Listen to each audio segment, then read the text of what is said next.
नमस्कार, कहिए नेताजी में आप सभी का स्वागत है। मैं हूं आपके साथ शिल्पा सिंह और इस वक्त मेरे साथ मौजूद हैं धनबाद बार एसोसिएशन के पूर्व महासचिव, पेशे से अधिवक्ता और फिलहाल जेएलकेएम के केंद्रीय महासचिव श्री विदेश कुमार जी, जिनसे हम बातचीत करेंगे, जानने की कोशिश करेंगे कि जेएलकेएम जो एक फिलहाल एक उभरती हुई पार्टी है, इसकी स्थिति इस वक्त राज्य में कैसी है। सर, बहुत बहुत स्वागत करना चाहूंगी आपका। कहिए नेताजी की इस कड़ी में। धन्यवाद आपको।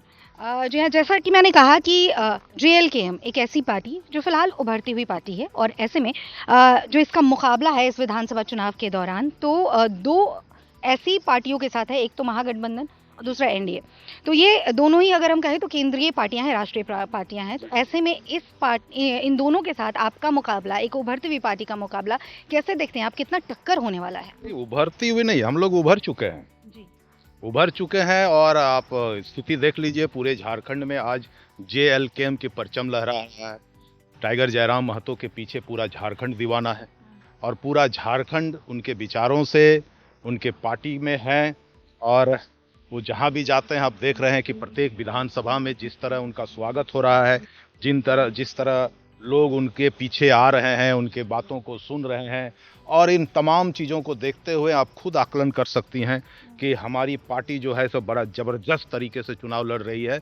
और हमारा पूरा दावा है कि झारखंड में अगला सरकार हमारी बनेगी, निश्चित रूप से।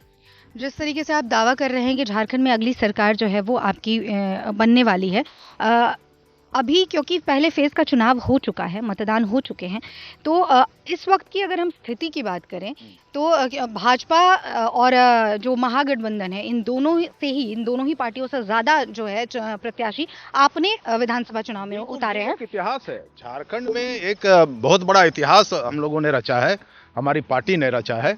और हमने 70 जगह से 70 सीट से चुनाव लड़ रहे हैं, जबकि ऐसा बड़ी से बड़ी पार्टी बीजेपी भी उतना नहीं है, आजसू तो है ही नहीं, जेएमएम भी नहीं है।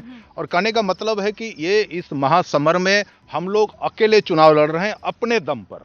और आप उधर देखिए, सारे लोग गठबंधन से बंधे हुए हैं, 85 पार्टियां एक साथ लड़ के हम लोगों के साथ मुकाबला कर रहे हैं और हम लोग सबसे आगे हैं। इसीलिए मैं कह रहा हूं कि 70 सीटें हम लोग चुनाव लड़ रहे हैं, 70 सीटों से। कैसी स्थिति नजर आ रही है सर इन 70 सीटों पे? क्या लग रहा है आप इतने दिनों में शायद आप लोगों ने भी जरूर कुछ आकलन किया होगा, और मेरा दावा है कि हम लोग निश्चित रूप से सरकार बना रहे हैं। ठीक है।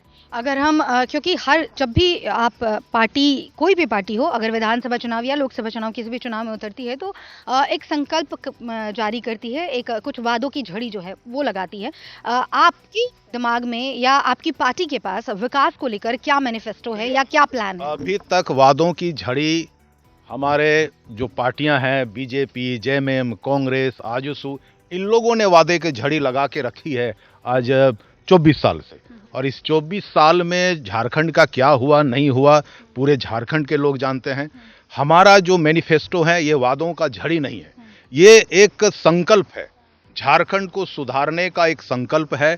और मैनिफेस्टो में जो भी है निश्चित रूप से हम लोग उसको लागू करेंगे। और सबसे बड़ी बात, जो जिस उद्देश्य को लेकर झारखंड का गठन हुआ कि यहाँ के लोगों को स्थानीय नीति, नियोजन नीति और 1932 खतियान के आधार पर नियोजन नीति और स्थानीय नीति को परिभाषित करना, ये अगर हमारी सरकार बनती है तो 100 दिन के अंदर हम लोग इस पर लागू करेंगे। ठीक है। जनता को बहुत बड़े बड़े वादों से बहुत ज़्यादा वास्ता नहीं होता, उनका उससे मतलब भी नहीं होता।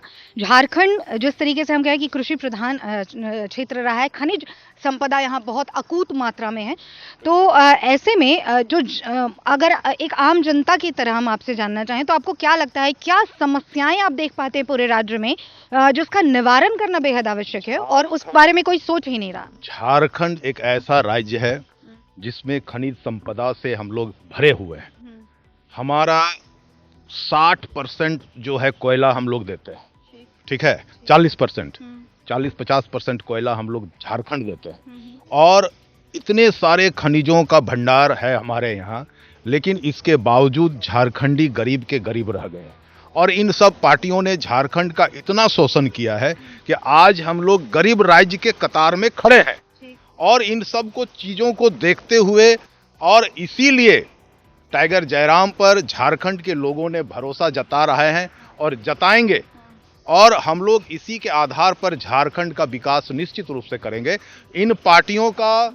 निश्चित रूप से इन पार्टियों का अब जो छलावा रूप है लोगों ने समझ लिया है, देख लिया है, और इसीलिए मैं आपको दावे के साथ कह सकता हूं कि इस बार झारखंड में निश्चित रूप से हमारी सरकार बनेगी। ठीक है, आप बार बार ये दावा कर रहे हैं कि झारखंड में आपकी सरकार बनने जा रही है। आपने 70 विधानसभा सीटों पर अपने प्रत्याशी भी उतारे हैं। बावजूद इसके जो विपक्षी पार्टी हैं उनका ये कहना है कि जेएलकेएम खुद बहुत बड़े बड़े दावे कर रही है, बहुत बड़े बड़े वादे कर रही है, लेकिन उनको खुद पर ही भरोसा अगर इतना है तो आखिर क्यों खुद जयराम महतो 2-2 सीटों से चुनाव लड़ रहे हैं? क्या उनको जनता पे भरोसा नहीं है, विश्वास नहीं है? जयराम एक ऐसा शख्सियत है कि झारखंड में किसी भी सीट से वो चुनाव लड़ सकते हैं। ये असलियत बात है। लोग इसको अलग नजरिए से प्रस्तुत करने का कोशिश कर रहे हैं, लेकिन जयराम एक ऐसा शख्सियत आज के डेट में है कि उनको झारखंड के अगर किसी भी सीट से वो लड़े तो निश्चित रूप से जीतेंगे। और आज जो 2 सीटें वो लड़ रहे हैं वो दोनों सीटें हम लोग जीत रहे हैं। ठीक है, फिर से मैं यही कहूंगी कि पार्टी से अलग हटकर एक बात करते हैं कि जयराम महतो आप कह रहे हैं कि 2 सीटों से लड़ रहे हैं। वो पहले इंसान नहीं है जो 2 सीटों से लड़ रहे हैं। ऐसे बहुत से लोग हैं जो मान में वही 2 सीटों से लड़ रहे हैं। नहीं, ऐसे और भी बहुत 2024 के चुनाव में केवल टाइगर जयराम महतो ही 2 सीट से लड़ रहे हैं। ठीक है, मैं और बार की बात कर रही हूँ कि जैसे चुनाव जब भी होते हैं बहुत सारे ऐसे लोग होते हैं जो 2-2 सीटों से चुनाव लड़ लेते हैं। ये मैं पार्टी विशेष की बात नहीं कर रही हूँ, एक आम जनता की तरह से मैं आपसे जानना चाहती हूँ, क्या ये उचित है कि एक प्रत्याशी 2-2 सीटों से चुनाव लड़े? क्या ये सरकारी पैसों का जो है ना बर्बादी नहीं लगता आपको कि ये सरकारी पैसे की बर्बादी नहीं हो रहा है? इसीलिए मैं कह रही हूँ ये कोई नया नहीं हो रहा है। ये भारत के इतिहास में आप कहीं भी चले जाइए, लोग 2 नहीं 3-3 सीटों से भी चुनाव लड़े, तो ये कोई नया नहीं है। जयराम ऐसा कोई नया मैं जयराम की बात नहीं, ऐसा कोई बहुत बड़ा गलत काम नहीं कर दिए हैं। नहीं, सीटें चुनाव लड़ने का बहुत सारा मकसद है, बहुत सारा संदेश है इसमें, बहुत सारा संवाद देने का कोशिश है पूरे झारखंड वासियों को 2 सीटों से चुनाव लड़कर। एक ऐसा बेरमो सीट है, बेरमो सीट में आप देख रहे हैं एक तरफ रविंदर पांडे जी हैं, एक तरफ अनूप सिंह जी हैं। इन लोगों ने बेरमो में क्या किया नहीं किया हमको नहीं लगता है कि बेरमो वासियों को पता नहीं है। इन्हीं सब चीज़ों को हम लोगों ने मुद्दा बनाया। आज झारखंड में आप देख सकते हैं कि इतना कुछ संसाधन रहने के बावजूद हमारे बहुत सारा नौजवान पढ़े लिखे लोग, लड़के, छात्र छात्राएं पढ़ने के बाद बड़ी बड़ी डिग्रियां लेने के बाद हमको बाहर जाना पड़ता है। हम लोग को बाहर खटने जाना पड़ता है, उड़ीसा जाना पड़ता है, कहाँ महाराष्ट्र, कहाँ कहाँ हम लोग नहीं जाते हैं। और कई आप ऐसे मौके देखे होंगे कि आपको वहाँ से लाशें आती है हमारे नौजवानों की, 2 पैसा कमाने के लिए जाते हैं लेकिन वहाँ से लाशें आती है। कई ऐसा घटना घटी है। इन सब को रोकने का काम किनका है? पिछले 24 साल इन पार्टियों ने क्या किया? हम यही दावा करते हैं कि ये घटना हम लोग रोकेंगे। हमारे लाशें जैसे बाहर से नहीं आवे, हमारी रोजगार की व्यवस्था हमें झारखंड में मिले और यहाँ के जो संसाधन का सही इस्तेमाल करके यहाँ के नौजवानों को हम नौकरियां देंगे।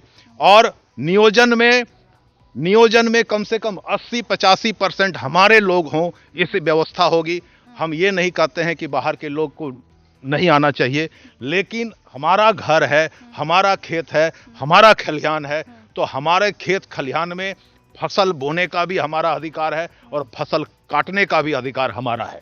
और ये सारी बातों को, यही मुद्दा लेकर हम चुनावी मैदान में हैं और हमें बहुत अच्छा रिजल्ट दिखाई दे रहा है। चलिए ठीक है, आपकी बात कर लेते हैं।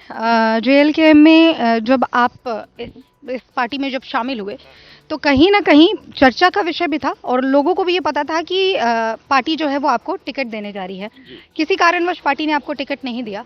क्या लग रहा है आपको? इस बात से आप हताश हैं, निराश हैं या परेशान हैं, या ये लगा कि आपके साथ गलत हो गया, छल हुआ? ऐसी कोई बात नहीं है। निश्चित रूप से हमने भी उम्मीद किया था, लेकिन पार्टी है, बहुत बड़ा चीज है, बहुत चीजों को देखा जाता है। मोतीलाल जी को टिकट मिला। मोतीलाल जी एक पुराने साथी उनका है, वो पार्टी में बहुत मेहनत किए हुए थे, पार्टी में उनको भी जगह चाहिए था, इसलिए हमको इस बात से कोई मलाल नहीं है। और मैं जितना हो सक रहा है मैं उनके पीछे खट रहा हूँ, उनके पीछे मैं मेहनत कर रहा हूँ। टुंडी के जनता को हम भी यही कहेंगे कि उन्हें वोट दें और उन्हें जिताएं, क्योंकि टुंडी से सीट निकलना बहुत ज़्यादा ज़रूरी है। टुंडी और डुमरी, ये दोनों एक ऐसा सीट है जिससे हम लोग निश्चित रूप से चाहेंगे कि हमारा दोनों सीट निकले, और ये दोनों सीटों के साथ हमको बहुमत चाहिए और हमारी बहुमत सरकार बने और टाइगर जयराम महतो मुख्यमंत्री बने। तभी जो हमारा जो मैनिफेस्टो है, हमने एक बार फिर मैं आपको दोहरा रहा हूं कि हम लोग 100 दिन के अंदर इस मैनिफेस्टो में जो भी बातें हैं उसको धीरे धीरे हम लोग उतारने का झारखंड में कोशिश करेंगे। ठीक है। आप कह रहे हैं कि आप अगर जीत जाते हैं तो आप जो भी मैनिफेस्टो है और उसमें जो संकल्प पत्र में जो भी आपने घोषणाएं की उनको धरातल पर उतारने का पूरा प्रयास जो है वो आप करेंगे। हार होगी, जीत होगी, ये समय बताएगा। कौन मुख्यमंत्री बनेगा ये भी समय बताएगा। लेकिन अगर मान लीजिए, एक पल के लिए मान लिया जाए कि आपकी पार्टी नहीं जीत पाती, ठीक है ना, और फिर भी जो आपके प्रत्याशी हैं, जो इस वक्त जितने भी 70 विधानसभा क्षेत्र की आप बात करें, हम 70 विधानसभा क्षेत्र को ले लेते हैं। इन 70 विधानसभा क्षेत्रों में जो भी प्रत्याशी है, अगर वो हार जाते हैं तो क्या वो क्षेत्र में वैसे ही काम करेंगे जैसे पहले काम करते थे? अभी बहुत ज्यादा आशावान है और मैं अभी निराशा वाला बात वैसा मैं कुछ नहीं सोच। ठीक है, पर क्या अगर हार जाते हैं तो काम करेंगे? हारने का सवाल कहाँ आ रहा है? जब देखेंगे ना रिजल्ट के बाद, अभी हारने का बात कहाँ है? अभी तो मैं पूरा एकदम जोश में हूँ, मैं पूरे उफान पर हूँ। हमारा जितने भी कैंडिडेट झारखंड में है सारे उफान पर है। आप देख रहे हैं ना, भीड़ देख लीजिए, लोगों का जनसमर्थन देख लीजिए। हार जैसी शब्द अभी हमारे डिक्शनरी में नहीं है। ठीक है, तो आप पूरी तरीके से आश्वस्त हैं कि हार तो नहीं होने जा रही है, बिल्कुल नहीं। जीत होने जा रही है। लेकिन अगर मैं ये कहूं कि अगर मान लीजिए आप जीत ही जाते हैं तो वो कौन से विकास के काम हैं जो आप करने वाले हैं या आपकी पार्टी करने वाली है? पूरे क्षेत्र की तो बात नहीं कर सकते, पूरे राज्य में कौन से विकास के काम? हाँ, सबसे बड़ा मुद्दा झारखंड में पलायन को रोकना है। हमको ऐसी व्यवस्था करना है कि झारखंड के लड़के, हमारे लड़कियां बाहर काम करने का जरूरत नहीं पड़े। सबसे बड़ा मुद्दा, आज का ज्वलंत मुद्दा झारखंड में है कि हमें जैसे पलायन पर पूर्ण लगाम कमाने के लिए हमको बाहर नहीं जाना पड़े। ये सबसे बड़ा मुद्दा, हमारी पार्टी उस पर रोक लगाएगी। और जितने भी झारखंड में जो भी संसाधन है, हमारे मैनिफेस्टो में है, जो जलाशय पड़ा हुआ है, जिसका कोई इस्तेमाल नहीं हो रहा है, उस पर मछली पालन होगा। कई तरह के कुटीर उद्योगों का हमारा आपका मैनिफेस्टो में आप देख सकते हैं। इन सारे चीजों को लेकर हमारे जो नौजवान हैं, पढ़े लिखे बेरोजगार हैं, उनको हम लोग झारखंड में एक ऐसे रोजगार से जोड़ने का प्रयास करेंगे कि ताकि के सुकून से दो रोटी खाए और झारखंड के विकास में अपना हिस्सेदारी कर दे। जो विपक्षी पार्टियां हैं, दोनों ही पार्टियों की हम बात करें तो एक मैया सम्मान योजना की बात कर रही है, दूसरी गोगो दीदी योजना की बात कर रही है। कितना उचित मानते हैं आप इस तरीके से सम्मान देना? ये कोई बात नहीं, ये तो रिश्वत है एक प्रकार से। हम कहते हैं कि आप 4 साल से 4.5 साल पार होने के बाद ऐन वक्त पर चुनाव के समय में आपको सम्मान की याद आती है माताओं और बहनों की। तो माताएं तो बेटों से जुड़े हुए हैं ना। आप बेटों को भेज रहे हैं दूसरे राज्य में कमाने के लिए और 1000 रुपये के लिए उनकी बूढ़ी माताओं को आप लाइन में खड़ा करते हैं। ये कहाँ का न्याय है? और सबसे बड़ी बात है, विकास का परिभाषा क्या है? विकास का परिभाषा 1000 रुपया महीना देने का नहीं है। विकास का परिभाषा ये है कि झारखंड में झारखंडियों के लिए झारखंड का संसाधनों का इस्तेमाल कैसे होगा, उन संसाधनों का अधिकार किनको है, ये सब होना ज्यादा जरूरी है। ये सब अगर नहीं करके आप 1000 रुपया महीना देने के लिए, वो भी एंड वक्त चुनाव के समय में, अगर आप ये काम करते, आप सत्ता में जैसे ही आए थे उसी समय यदि कर देते तो बहुत अच्छी बात है। आपने वादा किया था कि 5 लाख नौकरियां, कहां गया 5 लाख नौकरी? अगर आप 5 लाख नहीं तो 2 लाख भी, आधा भी दे देते तो हम मान लेते। लेकिन आपने तो उसमें कुछ नहीं किया। आपके सरकार में, आपके कार्यकाल में ट्रांसफर पोस्टिंग में भरपूर क्या चला नहीं चला सबको पता है। आपके राज्य में कोयला चोरी, बालू चोरी, लोहा चोरी, कोई ऐसा चीज नहीं है। झारखंड के संसाधनों का भयंकर लूट हुआ। तो ऐसे में क्या होगा? ऐसे में तो बहुत मुसीबत है। तो ऐसे में हम कैसे मान लें कि ये आपका सही योजना है? ये हम जानना चाहते हैं कि मैया योजना ठीक है, आप सम्मान दे रहे हैं, बहुत अच्छी बात है, लेकिन ऐसा सम्मान तो मुझे नहीं लगता। ये तो सबसे बड़ा असम्मान की बात है कि आप बेटों को भेज रहे हैं कहाँ कहाँ महाराष्ट्र काम करने के लिए, और आप 1000 रुपये के लिए आप उनकी माताओं को लाइन पे खड़ा कर दिए। ये कहाँ का सम्मान का? जेएलकेएम जब शुरू हुआ था तो 1932 की बात ये कर रहे थे, जी, उसको अभी भी बात करते हैं उसका। 1932, देखिए, जब एक बात आप जान लीजिए कि झारखंड अलग होने का उद्देश्य क्या था। झारखंड अलग करने के लिए हमारे लोगों ने कितना त्याग, कितना बलिदान, लाठियां, गोलियां क्या नहीं खाई। तो झारखंड अलग करने के लिए जो लड़ाई चला, झारखंड आंदोलन चला, उसका मकसद क्या था? उसका मकसद था कि जब अलग हो जाएंगे तो यहाँ के संसाधनों का इस्तेमाल हमारे लोग करेंगे। ये उद्देश्य था। और ये भी था कि यहाँ स्थानीय नीति, नियोजन नीति, जल जंगल जमीन का जो बात है वो उस पर पूरी तरह से झारखंड में लागू हो। लेकिन इस 24 सालों में ये बीजेपी, जेएमएम, कांग्रेस, आजसू ने ऐसा कोई कदम उठाने का कुछ नहीं सोचा। तो 1932 जो है झारखंड का आत्मा है। नियोजन नीति उसी के आधार पर बने, तभी जाके झारखंड का विकास होगा, तभी झारखंडियों को सही सम्मान मिलेगा। चलिए, आज झारखंड, अभी हाल ही में हमने स्थापना दिवस मनाया, झारखंड युवा हो गया, 24 सालों का हो गया। इस 24 सालों के युवा झारखंड को किस नज़रिए से देखते हैं आप? क्या लगता है आपको, विकास का जो पैमाना रहा, जो गति रही, क्या वो सही थी, या इसमें किसी तरीके के परिवर्तन करने की, बदलाव करने की आवश्यकता? सारे बदलाव करने की आवश्यकता है। गति कहाँ रहा? गति कहाँ रहा? आप तो, सरकार तो हमारी बीजेपी का बने चाहे जेएमएम का बने, वो तो उलझे रहे अपने कामों में, अपना प्रॉपर्टी बनाने में, अपने लोगों को सही यहाँ वहाँ माने डालने के लिए। तो ये 24 साल का झारखंड को तो कोई भी देख के महसूस कर सकता है कि 24 साल का झारखंड होने के बावजूद हम कहाँ खड़े हैं। झारखंड की जो परिभाषा हो गया आजकल, आप दूसरे राज्यों में जाइए, देश के अलग हिस्सों में जाइए, तो झारखंड को बड़ा ही है दृष्टि से देखा जाता है। हम लोगों को गरीब समझा जाता है, हम लोगों को मूर्ख समझा जाता है। इसका देन पूरे इन पार्टियों को है कि 24 साल में भी हम लोग वहीं खड़े हैं, और जिस मकसद से झारखंड राज्य का अलग हुआ वो हमको पूरा नहीं मिला। ठीक है, मूलभूत सुविधाओं की हम बात करें तो अगर आपकी पार्टी जीतती है तो जनता को मूलभूत सुविधाएं, जैसे आज भी कई साल हो गए, जैसे हम और आप दोनों ही बात कर रहे हैं कि 24 साल हो गया झारखंड को बने हुए, लेकिन आज भी ऐसे बहुत सारे ग्रामीण क्षेत्र हैं, ऐसे बहुत सारे विधानसभा क्षेत्र हैं जहां मूलभूत जो चीज़ें हैं, जो सुविधाएं हैं, जो बेसिक नेसेसिटीज़ है लाइफ की, जैसे जल, बिजली, सड़क, शिक्षा, स्वास्थ्य, इसके बिना जीवन मुमकिन नहीं है। बावजूद इसके इन चीज़ों का अभाव है। इसको लेकर आपकी पार्टी क्या कुछ योजनाएं चलाएगी, कैसे पहल करेगी? क्योंकि हर कोई जब जीतता है 5 साल काम करता है, लेकिन ये सारी जो समस्याएं हैं वो जस की तस उस क्षेत्र में बनी रहती है। इस संबंध में आपको थोड़ा टुंडी जाना चाहिए। टुंडी से 3 टर्म से 3 बार माननीय मथुरा महतो जी विधायक रहे, मंत्री भी रहे। लेकिन आज भी अगर टुंडी के गाँव में जाइएगा तो कहीं कहीं आपको ऐसा भी गांव मिलेगा जो लगेगा कि आज़ादी से पहले जैसे थे अभी भी वैसे ही है। तो मैं टुंडी का बात करना चाह रहा हूं, और उसी से मैं आपको उदाहरण देना चाहता हूं कि आज भी टुंडी के लोग, टुंडी के आदिवासी, वहां के मूलवासी, आप जब गोविंदपुर सुभाष चौक में देखिएगा, स्टील गेट के चौक पर देखिएगा, तो टुंडी के बहुत सारे आदिवासी को गैता और फावड़ा लेके खड़े हुए देखेंगे आप, क्योंकि उनको वहाँ काम नहीं है। मात्र 200, 300, 400 कमाने के लिए आपको गोविंदपुर, धनबाद और जिले के अन्य हिस्सों में उसको डेली आना जाना होता है। और ऐसे में आप ऐसे लोगों पर अब कैसे विश्वास किया जाए कि इनको जिता देने से फिर से वो काम करेंगे, और जब भी चुनाव आता है फिर से विकास करने का दावा ठोका जाता है।